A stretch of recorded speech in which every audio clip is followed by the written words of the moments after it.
this made me want to revisit his film like Jarhead, which is a film that everybody seems to like. Film that I saw once and I need to see it. Jarhead is the one that you've only seen once? Yeah. Jarhead. Check it out again. It's got Gyllenhaal's great in it, as is Peter Sarsgaard. Okay. Yeah, I want to go back and revisit his filmography. It's not a lot of films. So. No, he's only made like 7 or 8, maybe. Yeah, 7 or 8 films. So this is an interesting. I think this is his best. I think this and Skyfall are his 2 best directorial efforts. Mm-hmm. I'm not a big fan of Night. Not a big fan of 1917? No, I think it's the greatest Call of Duty film that they will make.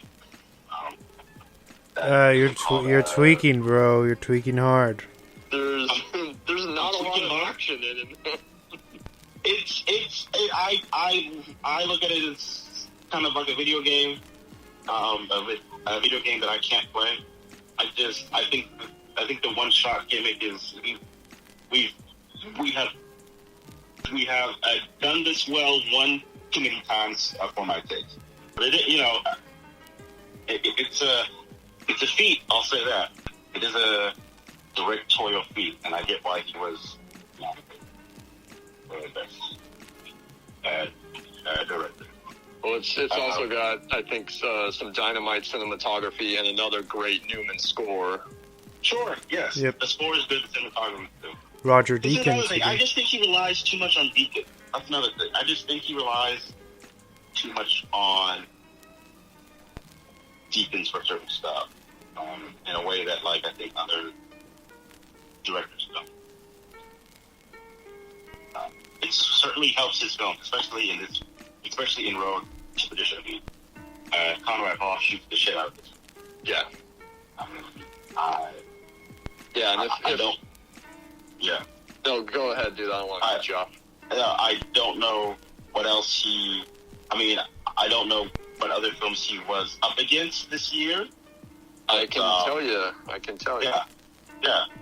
You want to know Best Picture, or just like generally what else was great in 2002? What were the cinematography nominations for? Cinematography nominations were Dion Beebe for Chicago, Edward Lockman for Far From Heaven, Michael Bauhaus for Gangs of New York, and Powell Edelman for The Pianist. I haven't seen The Pianist. Yeah, this is the best of it. Yeah. I agree.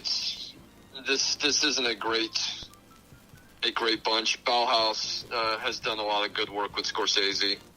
Yes. So that would probably be the only other one that I think is worth it. This film also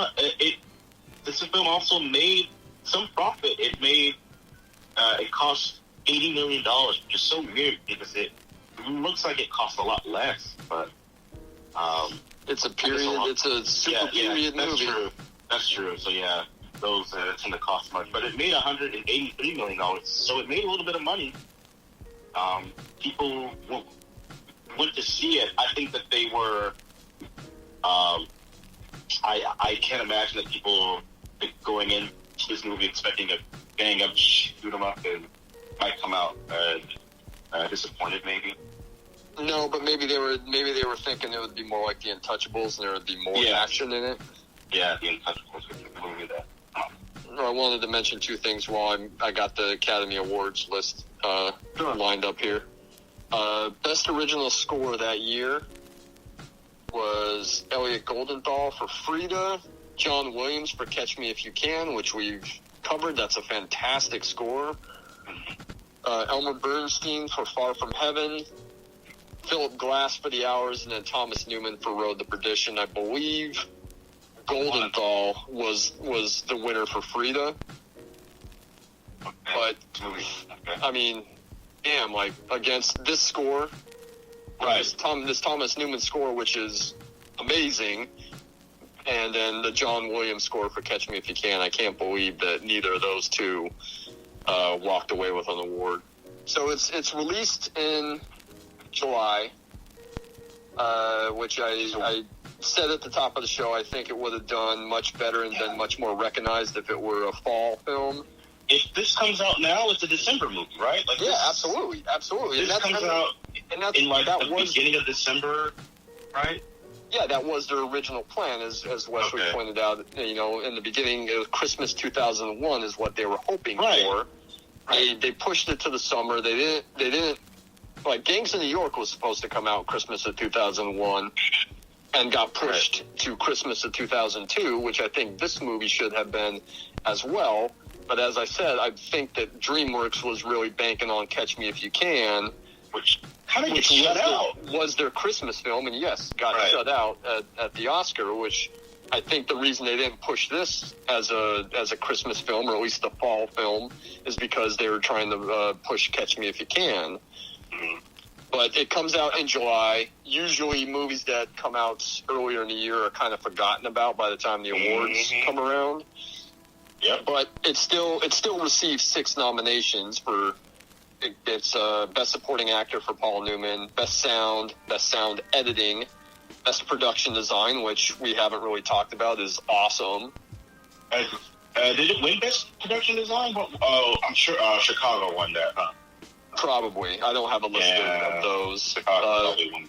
And then Score and Cinematography, which we just talked about. It looks like the only thing it did win for is Conrad Hall's cinematography. But I think, you know, if it comes out at Christmas time, this is probably a Best Picture, probably a Best Director, maybe it's a Best Director for sure. A Best Actor for Hanks. I think something that I think it probably should have gotten a recognition for is the screenplay. Yes. Although I had read that Shelf was rewritten. Am I correct in that, or? I don't know. I didn't turn that up in my research. Wesley? I'm sorry. Can you guys say the question again? David Self, who adapted the screenplay. Oh yeah. Was he rewritten? I didn't find that in my research anywhere, but CJ seems to think so. Yeah, he was. I think they did some.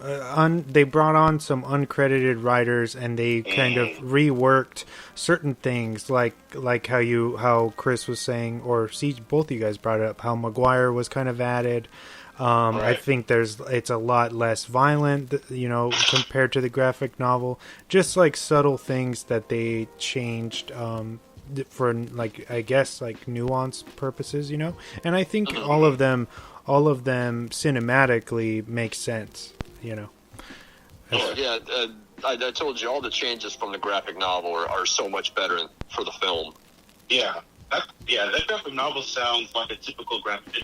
It sounds like a typical situation where you have a graphic novel that has a good idea and the execution is a little bit wonky, and then it takes a great director to look at it and see what makes it great and pull it out. I mean, like, a lot of people feel this way about the Scott Pilgrim books, that, like, they're okay, and then it took someone like, you know, Wright to step in and pull out what was great about them and make that awesome movie. I feel like this is a similar scenario.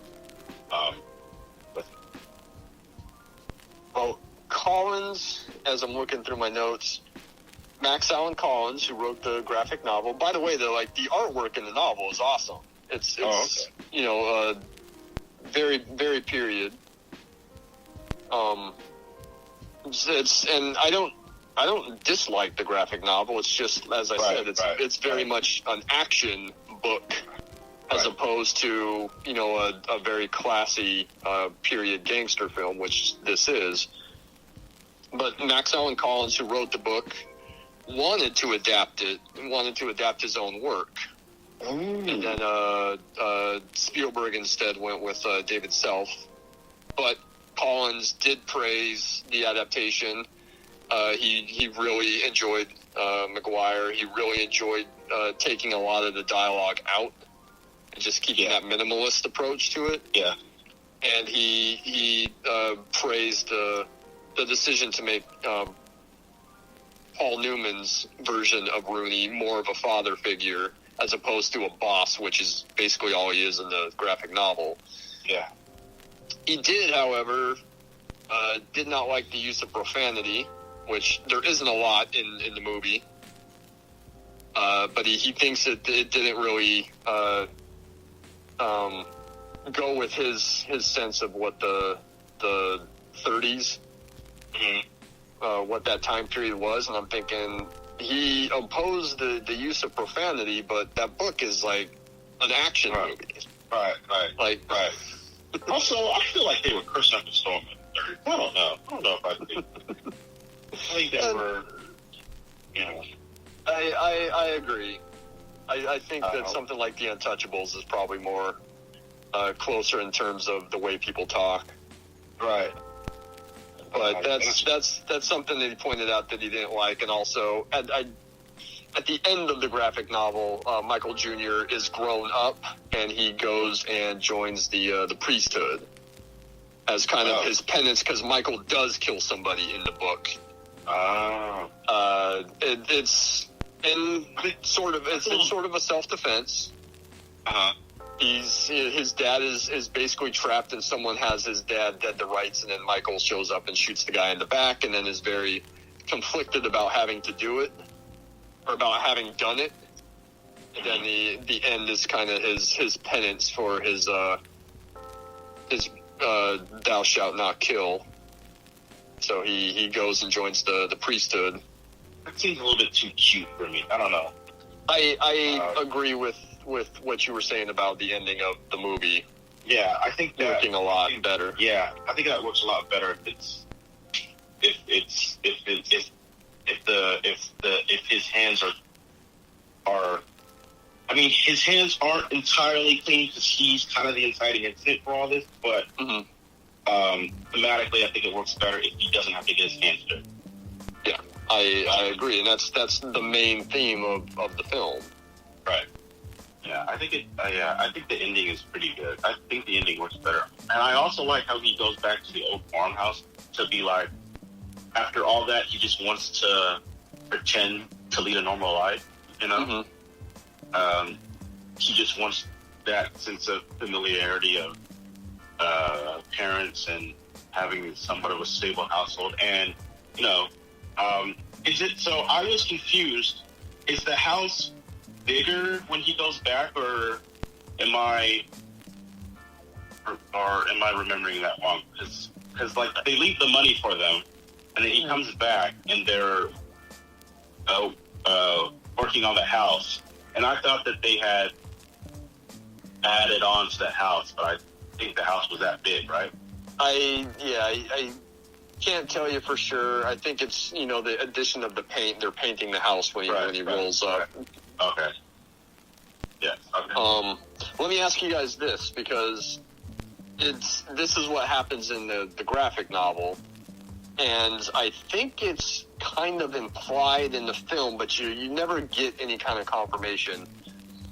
The house that they're going to, which is Sullivan's sister-in-law's house, that's where they're headed early on in this trip, and then once Sullivan has the confrontation with McGuire in the diner, he says we can't go there because he knows that's where we're going. So they deliberately stay away from that. They're on the road. They're robbing the banks. And then once, Rooney and Connor are both dead, and he has the conversation with Nitty saying, this is going to be over once I kill Connor. Then they go to the house, but nobody is at the house. Now, in the graphic novel, the sister-in-law and her husband were killed.